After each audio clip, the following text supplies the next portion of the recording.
How they did it, Lila never knew. They stopped only for Hamlet to drink deeply from the river, while Lila and Shulak snatched some fruit from the trees overhanging the bank. But after hours and hours of pounding and trudging and half running on blistered feet, they came to the outskirts of the city. The sun was setting. Of course, Hamlet attracted a lot of attention as soon as he was seen, because everyone knew that the white elephant had escaped. Soon they were surrounded by a curious crowd, all trying to touch Hamlet for luck, and before they'd got anywhere near the palace, they could move no further. Lila was nearly weeping with fear and impatience. "Have they killed my father yet? Is Lalshan still alive?" she asked, but no one knew. "Move out of the way," Shulak shouted. "Clear a space there, make room." But they could only move forwards an inch at a time. Shulak could feel Hamlet getting angry, and he feared he wouldn't be able to control him. He stroked the elephant's trunk to try and keep him calm. Then they heard shouts and the clash of swords from somewhere ahead, and the crowd parted once again. Word had reached the palace, and the king had sent his special and particular bodyguard to escort Hamlet back to his royal home. "About time too," said Shulak to the general in charge. "Come on, we're in a hurry. Clear the streets and stand aside." So the three of them, burnt and blistered and dusty and exhausted, were escorted into the palace by the splendidly uniformed bodyguard, who tried to look as if they'd found Hamlet all by themselves. Poor Lila's heart was beating like a bird caught in a net.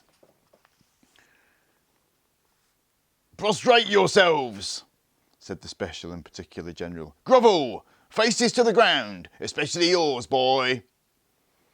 They knelt on the stones of the courtyard in the light of flaming torches, and the special and particular guard lined up to present arms as the king came in. His Majesty stood in front of them. Lila could see his golden sandals, and then her anxiety got too much for her, and she knelt up and said in anguish, "Please, your Majesty, my father Lalshand, is he still alive?" The king looked down sternly. "He will die tomorrow morning," he said. "There is only one penalty for what he has done." "Oh, please spare his life. It was my fault, not his at all. I ran away without telling him and—" "Enough," said the king, and he was so frightening that she stopped, just like that.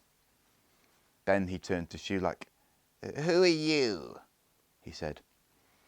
Shulak got up at once, but before he could begin to speak, a special and particular guard forced him down again. "I'm Shulak, your Majesty," he said. "Can I look up? It's not easy to speak with a foot on my neck." The king nodded, and the guard stood back. Shulak knelt up beside Lila and said, "That's better. You see, your Majesty, I'm the elephant's special and particular groom, in a manner of speaking. He's a delicate beast, and if he's handled wrong, there's no end of trouble. And as soon as I found out he'd escaped, I set off at once, your Majesty. I swam across the river, and I climbed mountains, and I fought my way through the jungle, and—" Suddenly, all the breath was knocked from Shulak's body, and he sprawled on the ground again. Something soft had knocked him in the middle of the back, and he knew it was Hamlet's trunk. Hamlet had never done that to him before, and he rolled over in surprise to see the elephant giving him a special and particular look. And then he realised what he must do. He struggled up again and faced the king. "Your Majesty, the elephant has made a request. He and I have this unusual way of communicating, you see. He's asking for an audience alone with your Majesty." Even the special and particular general could hardly restrain a snigger at the idea of an animal asking to speak to the king. But he changed it to a cough when the king glared at him. "Alone?" the king said to Shulak. "Yes, your Majesty."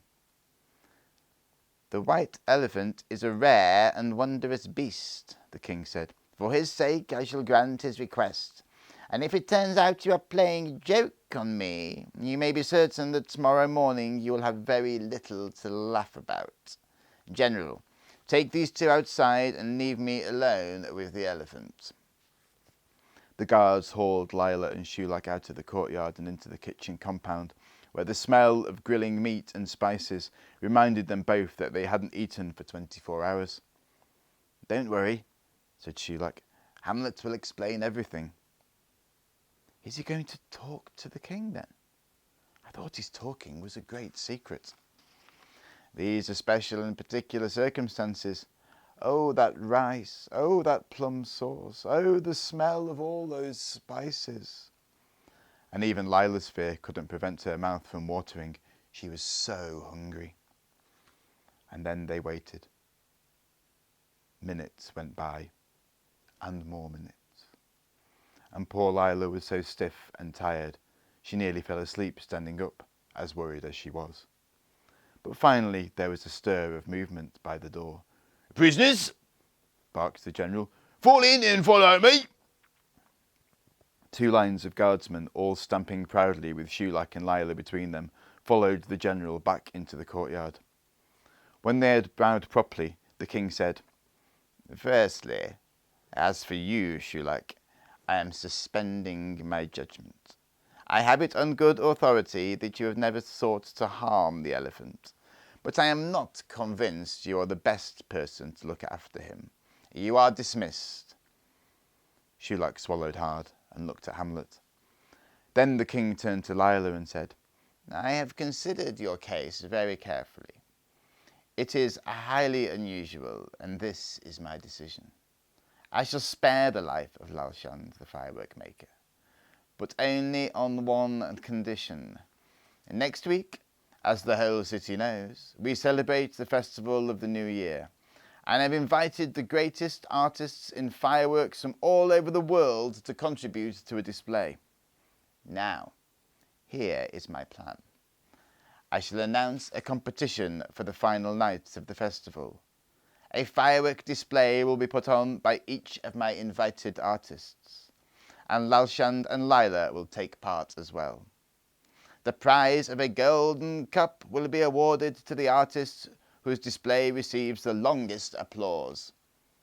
That is all the other competitors will know. But you and Lalshand will know something else as well. If your display wins, Lalshand will receive the prize and go free. But if you lose the competition, he loses his life too. That is my decision, and there will be no appeal. You have a week to save your father's life, Lila. Guards, see them out and release Lalshand, the firework maker, into the care of his daughter." And Lila barely had time to think before she found herself at a little side door of the palace, where a servant held up a flickering torch for her to wait by. But she didn't have to wait long.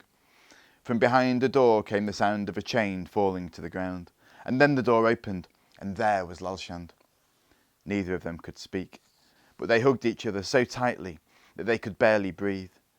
When they'd had enough, they realised how hungry they were and hurried home. "We'll get some fried prawns from the stall in the alley and eat them as we work," said Lalshand. "Have they told you what the king decided?" Lila asked. "Yes, but I'm not worried. We'll have to work as we've never worked before, but we can do it." And Lila forgot all about the royal sulphur and the 3 gifts. There was no time to wonder about them now. She hurried into the workshop with some dishes of rice and prawns and fried vegetables, and they scooped them up absent-mindedly as they worked. "Father," said Lila, "I've got this idea. Supposing—" She took a stick of charcoal from the bench and drew some quick sketches. Lalshand's eyes lit up. But begin slowly. Build up to it." "And on the way back from Mount Merapi," she said, "when we stopped by the river, I saw how some vines had twisted around each other, and I thought of a way of delaying the fuses, making them burn at different rates." "Impossible!" "It isn't. Look, I'll show you." And so they set to work.